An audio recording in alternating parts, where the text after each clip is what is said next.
today I'm going to show you how to make a wreath for Mardi Gras. We're going to start out with a pencil wreath in the metallic emerald green, this deluxe mesh that's gold, emerald green, and purple.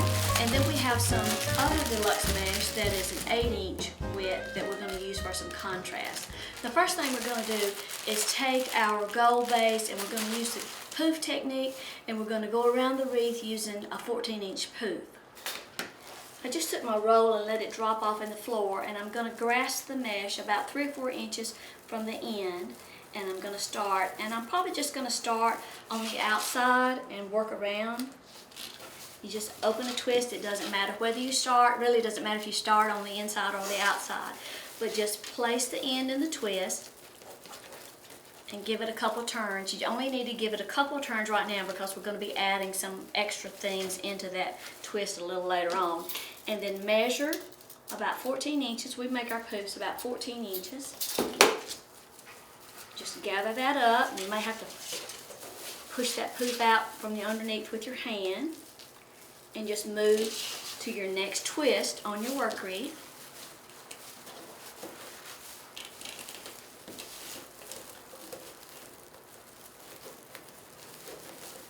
So now you made your first poof, and we're just going to continue working all the way around, making a poof in each twist, and then I'll show you how to move up to the inside ring. Okay, now I wanted to show you, I've gone all the way around the outer edge, and this is where I started. That's my 3 or 4 inch tail, and I'm going to poke that to the inside of the wreath form, and then this was my last poof. So now I'm going to make my last poof on the outside ring and connect it into that first loop. And what I'll need to do is untwist this tie and attach that poof in there. So I'm kind of guessing at about 14 inches on this one.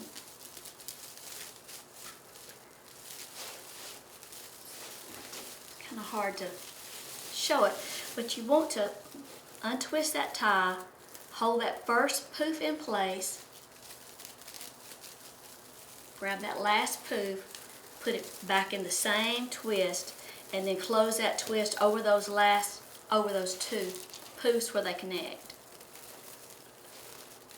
Okay? Now, we're going to move to the inner ring, so you want to take your mesh and pull it up pretty snug and move it up to the closest twist on the inner ring, which is right there. And we're just going to connect that.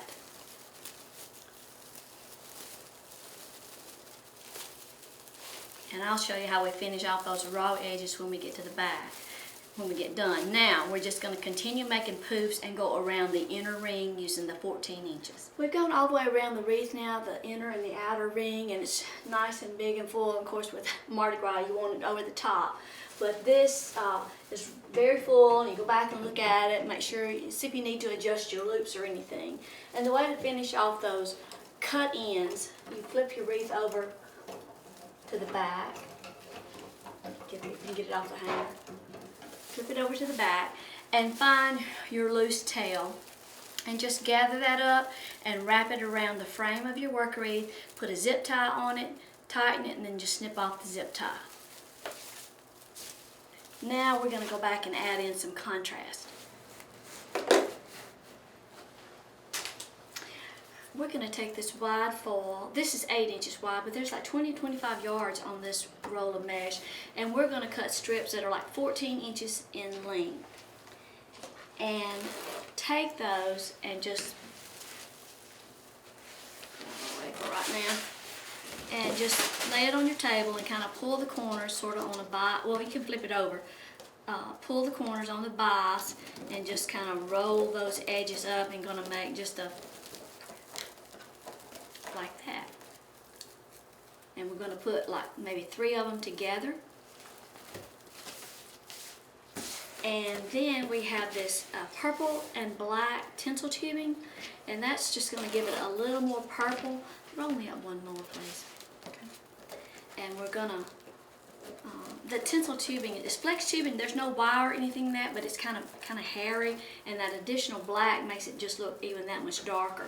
So we're gonna take like 3 of those little flames, or whatever you want to call them, and make a loop with that tinsel tubing. If I can get it.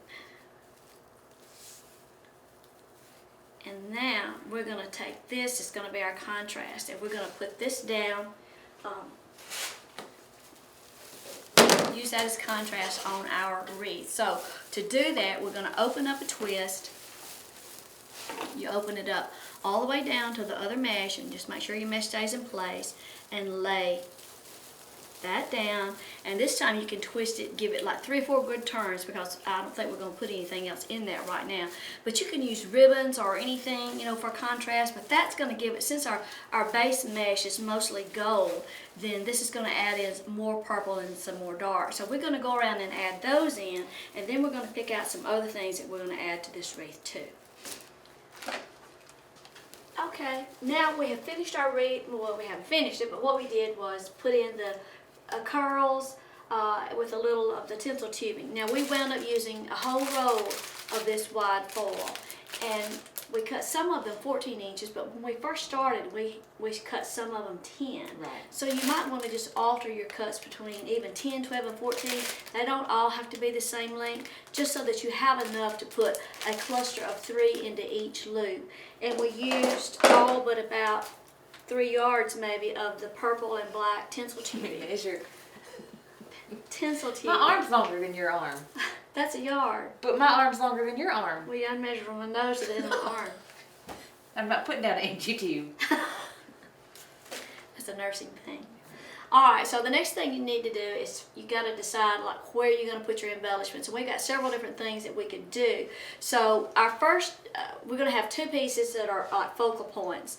And the first one will be that mask on a stick. So it's going to kind of, if it goes on one side, then we'll take this fleur-de-lis and kind of put it on the opposite side. And we can't do this all with 2 hands, but our next largest pieces are these big ball ornaments. So you just kind of lay it up there and see where you're going to put it before you start securing it. So that would be a good place for one, and that would be a good place for one. And I don't know, it looks kind of... What? No, I think that's okay right there. Okay. And then we have some assorted sprays that we're going to put in too. So the first thing we're going to do is attach these 2 larger pieces. And the way that we're going to do that is just take a zip tie. It all depends on the piece of the item that you're securing. But put a zip tie on it and secure it to the frame. And on the fleur-de-lis, it doesn't really have a hanger or anything on the back, so we'll probably put maybe like a tinsel chenille stem around it. You could always hot glue something like this in there too, but we're going to secure it with something that we can take apart. And we wound up putting the mask, and I had said put it all the way down to the frame, but on this wreath, that mesh is so full, we attached the mask and the fleur-de-lis into the twist instead of trying to go all the way down to the frame. And now we're going to take these balls and put those on there. And the way that we're going to do that, there's lots of different ways to attach big balls like this, but what we're going to do is just put a chenille stem through that little cap, twist it a couple of times, and then we're going to position it and just secure it to the work wreath frame with these chenille stems.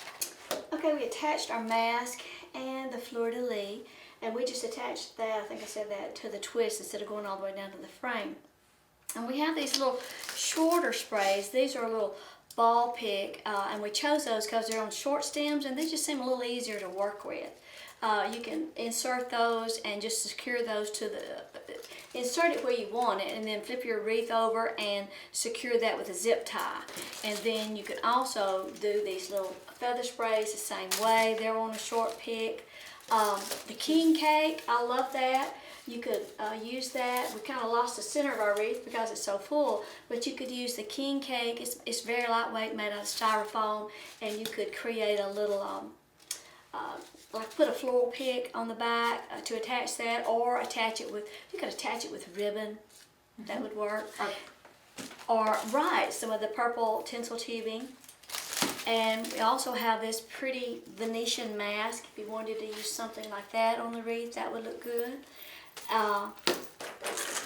This is a loop spray that just came in, and there's a wired. You can like bend those little loops down any which way. And this is one of my favorites. This dangling ball spray. You could use a cluster of those to hang off one side of your wreath. And I think with the Mardi Gras wreath, the more the better. So we'll put some pics in and then we'll show you the finished project. Well, there's our finished wreath. Of course, it's hard for you to see. Take it off this hanger.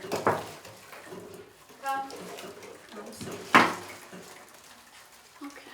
It measures about 36 inches by 36 inches. There you go. We wound up using like 3 sets of those dangly ball sprays on that side. There you go. Thanks for dropping by. We'll have the supplies listed on the website.